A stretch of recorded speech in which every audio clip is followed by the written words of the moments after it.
नमस्कार दोस्तों, मैं फिर हाजिर हूँ आपकी दोस्त साधना शर्मा खुशियों की एक नई कहानी के साथ। आज की कहानी है आखिर क्यों भीष्म पितामह को अपने जीवन के अंतिम दिन नुकीली शैया पर बिताने पड़े। मनुष्य को उसके कर्म ही दंडित करते हैं और उसके कर्म ही उसे पुरस्कृत भी करते हैं। मनुष्य व्यर्थ ही ईश्वर को अपने दुखों का दोषी ठहराता है। व्यक्ति अकेले ही इस दुनिया में आता है और अकेले ही इस दुनिया को छोड़कर चला जाता है। वो अपने अच्छे और बुरे कर्मों का फल खुद ही भुगतता है। हमारे हिंदू धर्म में शुरू से ही कर्म की प्रधानता रही है और इसका सटीक अर्थ हमें महाभारत में देखने को मिलता है। गीता में भगवान श्री कृष्ण ने कर्म और उसके फल के बारे में विस्तार से बताया है कि कैसे किसी भी प्राणी विशेष को उसके अच्छे या बुरे कर्मों का फल भोगना ही पड़ता है। ऐसी ही एक कथा भीष्म पितामह के साथ जुड़ी हुई है। गंगा पुत्र भीष्म की महाभारत में अहम भूमिका रही है और उनकी भीष्म प्रतिज्ञा से तो हम सभी भली भांति परिचित ही हैं। शायद ही कोई होगा जिसने इतने निस्वार्थ भाव से हस्तिनापुर की सेवा की। उनसे प्रसन्न होकर ही उनके पिता शांतनु ने उन्हें इच्छा मृत्यु का वरदान भी दिया था, जिससे कि वह जब चाहे अपना शरीर त्याग सकते हैं। लेकिन फिर भी उन्हें कई दुखों का सामना करना पड़ा और तो और महाभारत के युद्ध के चलते अपने जीवन का अंतिम समय वाणों की नुकीली शैया पर बिताना पड़ा। भीष्म पितामह 58 दिनों तक उसी नुकीली वाणों की शैया पर लेटे रहे और कष्ट भोगते रहे। इस बीच कई शल्य चिकित्सक उनके उपचार के लिए आए, लेकिन उन्होंने उनकी कोई भी सहायता नहीं ली और यह कहकर उन्हें वापस भेज दिया कि वे सिर्फ सूर्य के उत्तरायण होने की प्रतीक्षा कर रहे हैं और सूर्य के उत्तरायण में आने पर अपने प्राण त्याग देंगे। हालांकि इस बीच उनके बंधु बांधव और स्वयं भगवान श्री कृष्ण भी उनसे मिलने आते रहे। वो जानते थे कि सूर्य के उत्तरायण होने पर प्राण त्यागने से सद्गति प्राप्त होती है और ऐसा करने से उन्हें मोक्ष की प्राप्ति हो जाएगी। वो ऐसा अपने पिता के द्वारा दिए गए इच्छा मृत्यु के वरदान के कारण ही कर पाए। कहते हैं कि जब तक वो शैया पर थे वो हमेशा सोचते रहते थे कि आखिर क्यों उन्हें अपने जीवन के अंतिम समय पर बाणों की शैया मिली। आखिर उन्होंने ऐसा क्या किया जो उन्हें मृत्यु के समय ऐसे कष्ट को भोगना पड़ा। इस समय को वो अधिकतर प्रभु के ध्यान में ही बिताते थे। इसी बीच एक दिन भगवान श्री कृष्ण उनसे मिलने आए और कुछ बातें की। ऐसे ही बातें करते हुए भीष्म पितामह ने श्री कृष्ण से पूछा कि हे मधुसूदन, मुझे अपने अब तक के जीवन के पिछले सभी 100 जन्म याद हैं और अपने उन 100 जन्मों के कर्मों का स्मरण भी है। मुझे स्मरण है कि मैंने उन सभी जन्मों में ऐसा कोई भी पाप नहीं किया, फिर विधाता ने मुझे ही इस असहनीय पीड़ा को सहने के लिए क्यों चुना।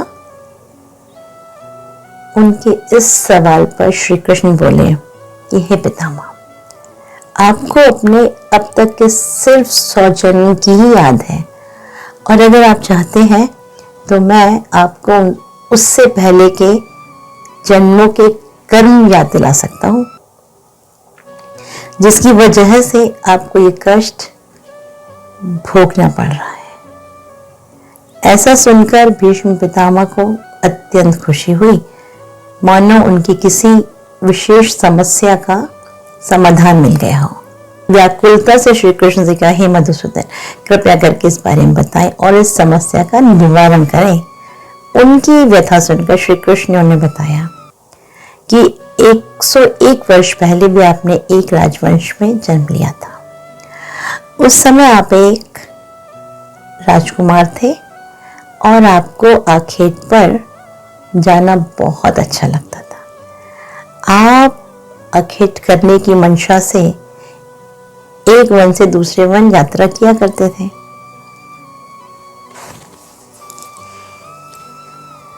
एक दिन आप ऐसे ही आखेट पर जा रहे थे और वन में विचरण कर रहे थे।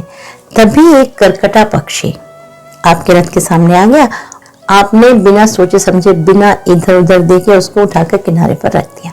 आपने उसको रास्ते से हटा तो दिया, लेकिन वो पक्षी कंटीली झाड़ियों में जा गिरा। उस झाड़ी के कांटों ने उस पक्षी को छलनी कर दिया। कांटे चुभने की वजह से उस पक्षी ने झाड़ी से बाहर निकलने की बहुत कोशिश की, लेकिन वह पक्षी उन झाड़ियों से बाहर निकल ही नहीं पाया। करीब 18 दिनों तक वह पक्षी उन झाड़ियों के बीच अपने जीवन और मृत्यु के लिए संघर्ष करता रहा, लेकिन उसे सफलता नहीं मिली। और अंत में एक दिन उस पक्षी ने उस कष्ट को भोगते हुए वहीं अपने प्राण त्याग दिए। लेकिन 18 दिनों तक अत्यंत दुख में आपको श्राप देता रहा कि जिस तरह मैं इस कटीली झाड़ियों में अपने जीवन के लिए संघर्ष कर रहा हूं और प्राण त्यागने की प्रतीक्षा कर रहा हूं, ठीक उसी तरह तुम भी अपने जीवन के लिए संघर्ष करोगे। फिर श्री कृष्ण ने कहा कि हे पितामह, यह उसी श्राप का परिणाम है जो आपके इस जन्म में आपको भोगना पड़ रहा है। इस पर पितामह ने फिर पूछा, हे प्रभु, अगर मुझे मेरे इस श्राप का फल मिलना ही था तो इसी जन्म में क्यों, मेरे पिछले 100 जन्मों में क्यों नहीं मिला? इस पर फिर श्री कृष्ण ने कहा कि हे पितामह, आपने अपने पिछले सभी जन्मों में अनेक पुण्य किए, कभी कोई पाप नहीं किया। इसी वजह से आप हमेशा राजवंश में जन्म लेते रहे। आपके इन्हीं पुण्य कर्मों की वजह से ही ये श्राप कभी आपको छू ही नहीं पाया और आपके पुण्य कर्मों ने इस पाप को दबा दिया। लेकिन इस जन्म में आपके पुण्य कर्मों का क्षय तब होना शुरू हो गया जब आपने उस पापी और कपटी दुर्योधन के गलत होने पर भी उसका साथ दिया। दुर्योधन के छल करने पर भी उसका विरोध नहीं किया। इसके पश्चात अपनी पुत्री समान कुलवधू का चीरहरण किए जाने पर भी आपने दुर्योधन तथा दुशासन का विरोध नहीं किया। आप चाहते तो ये सब कर सकते थे, लेकिन आप नजरें नीचे झुकाकर बस सब कुछ होते हुए देखते रहे। महाभारत के युद्ध में अभिमन्यु के साथ छल किया गया और आप वहां पर भी चुप रहे। इन सभी कारणों की वजह से आपके पाप बढ़ते गए और पुण्य कर्मों का क्षय होता गया, जिसकी वजह से इन जन्मों में वो श्राप भी सिद्ध हुआ और आपको आज ये वाणों की शैया मिली। इसी वजह से आपको ये असहनीय पीड़ा भोगनी पड़ रही है। अपने प्रश्नों के उत्तर पाकर भीष्म पितामह की जिज्ञासा शांत हुई। फिर एक दिन माघ मास का शुक्ल पक्ष आ ही गया और सूर्य उत्तरायण हो गया। इसी दिन भीष्म पितामह ने अपनी देह त्याग दी और सदा के लिए अमर हो गए। तो दोस्तों, यही थी अच्छी कहानी। हमें अपने किए हुए कर्मों का फल भुगतना ही पड़ता है। सब्सक्राइब कीजिए, लाइक कीजिए, कमेंट कीजिए और शेयर जरूर कीजिएगा भाई, क्योंकि शेयर करने से खुशियां बढ़ती हैं। और हाँ भाई, प्लीज कमेंट भी कर दीजिएगा। नमस्कार, फिर मिलते हैं नई कहानी के साथ।